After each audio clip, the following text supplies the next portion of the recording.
So, good day mga partners. For today's video, no? Panibagong topic na naman po tayo. At syempre, tanong na kailangan natin sagutin for the awareness of everyone. Okay? So, ang tanong mga partners, kapag po ba ikaw ay nakasalamin bilang isang aplikante, nakasalamin, nagpa-laser ng mata, okay?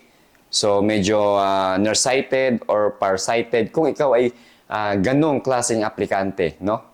Ang tanong, DQ na ba or disqualification na ba or tanggal na ba or hindi na ba pwedeng, okay, mag-apply sa isang bureau, lalong-lalo na dito sa PJMP. Okay? Ang sagot ko, ipapasok ko muna yung ating intro.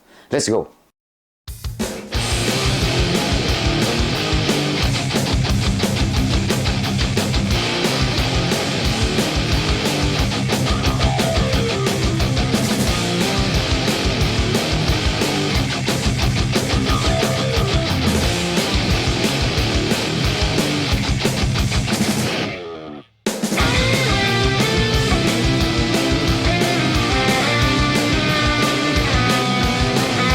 So, once again, good day mga partners. So, ngayong araw ay regarding ang ating topic sa mata. Okay? So, kung ikaw ay relate dito, please comment down below relate. Yan. And syempre, no, gusto ko lang dito linawin na hindi tayo nagmamagaling. Okay? Binibigyan lamang po natin ng idea. At syempre, awareness and dagdag information para makatulong naman sa ating mga aspirant applicant. Okay?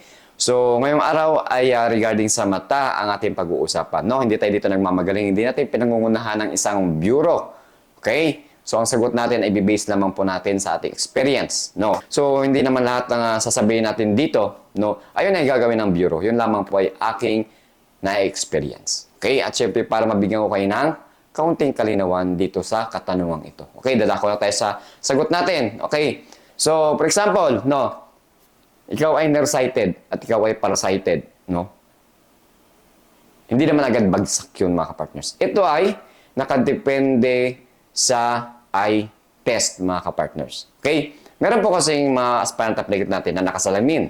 No? Sila ay nagdadalawang isip, yun na ba ay bagsak, no? So, sagot ko po dyan ay depende po sa eye test. Nakadepende po sa eye test yan.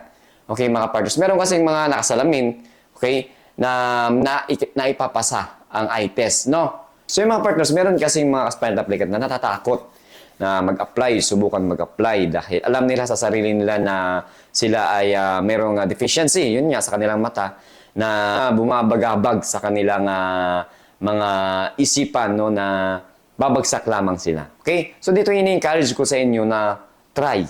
Wala nang masamang mag-try, mga kapartners. Okay? Hindi ko naman sinabi na pasok agad, no? Sinasabi ko, ini-encourage ko kayo na mag-apply, try ninyo, malay nyo, maipasa ninyo ang exam. So, hindi porket kasi na nakasalimin kayo, kayo ay nearsighted, kayo ay farsighted, ay bagsak na agad. Okay? Ang sinasabi ko dito, ipasa natin ang eye test examination. Okay? Ipasa natin yung Ishihara, okay? Ipasa natin yung letters na 5 meters ang layo, yun, sisipatin natin, no? So, doon nakadepende yung ating results kung tayo po ba ay papasa or DQ. Okay? Subukan natin. Okay? So, sa Ishihara, tips ko dyan mga partners ay may nabibili pong mga placard sa National Bookstore. Practicein ninyo. Napapractice po ang Ishihara. Sanayin natin yung mata natin na sumipat sa Ishihara. Okay? At yung, ano bang tawag doon sa from big letter into small letter, ang layo is 5 meters, mga ganon, no? 5 meters ang layo, mga partners. Subukan ninyong practicein yon. Okay? Subukan ninyong practicein. Marami po sa Google na chart na ganon. Okay? Practicein ninyo. Okay? In this tips at gawin, mga partners, hindi ko sinasabing, this is not a cheat. Okay, linawin natin, ha? Dahil ito naman po ay available in market, available in public. Why not nasabihin natin na mag-practice or i-encourage natin sila na, okay, pag-aralan maigi, okay, para maipasa ang eye test. Di ba? Kung anumang mga proseso sa pag-apply. Hindi ko sinasabi dito na this is the right thing na inyong gagawin. Ito lang mga tips at gabay. Okay? Nasa aspiring applicant pa rin natin kung syempre susundin ninyo. Okay? Para doon sa mata na nakatingin sa atin ngayon, sa ating YouTube channel, mag-comment ka ngayon kung ito ba ay no, labag sa rules and regulation ng isang bureau. Okay? So, ladies and gentlemen, respect ko kung ano ang inyong comment. Okay? And then, by the way, sa ating mga aspirant applicant, kung kayo ay may concern at may gusto pa yung katalungan, please comment down below. Okay? Agad-agad naman po nating sasagutin at ang inyong inquiry abot sa aking kakayanan at syempre experience na makatulong na magabayan kayo, okay, sa inyong pag-apply. Okay? Kung ikaw ay ganitong klaseng aplikante na may issues and concerns sa mata, please comment down below. Okay? So, yun. Reminders ko lang, tips ko lang ay maraming nabibiling placard pagdating sa Ishihara test. Sa National Bookstore, mag-ikot-ikot kayo. Or pumunta kayo ng Raon, marami po mabibiling mga iba't ibang klaseng Ishihara placard. Pag-aralan ninyo yun. Okay? Huwag kayong umasa doon sa bahala na. Okay? Kung kayo ay isa kayo sa may mga concern sa mata, pag-aralan ninyo. Okay? Paghandaan ninyo ang ganitong klaseng examination process. Ano po? So, napag-aaralan po yan. Lalong-lalo na doon sa sinabi ko kanina, yung 5 meters na chart, identify ninyo yung letters from big into small letters, no? So, kailangan handa kayo doon. Okay? Para doon sa mga nagtatanong regarding sa mata ay nakadepende sa eye test, mga partners. Okay?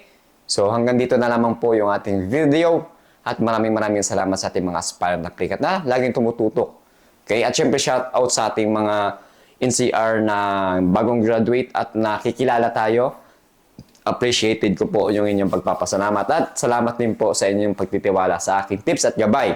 Okay? At kahapon lang hindi ko nakuha yung ating isang aspirant applicant. Naikwento ko lang no, na napagkwentuhan kami ng maiksi at siya ay nagpapasalamat. So ako naman dito ay hindi ko naman intensyon, no? Wala naman ako doon. Ako lamang po ay nagbigay ng tips at gabay. Okay? But appreciated ko pa rin yung pagpapasalamat niya sa akin. Okay? Kung nanonood ka, shoutout sa iyo, buddy.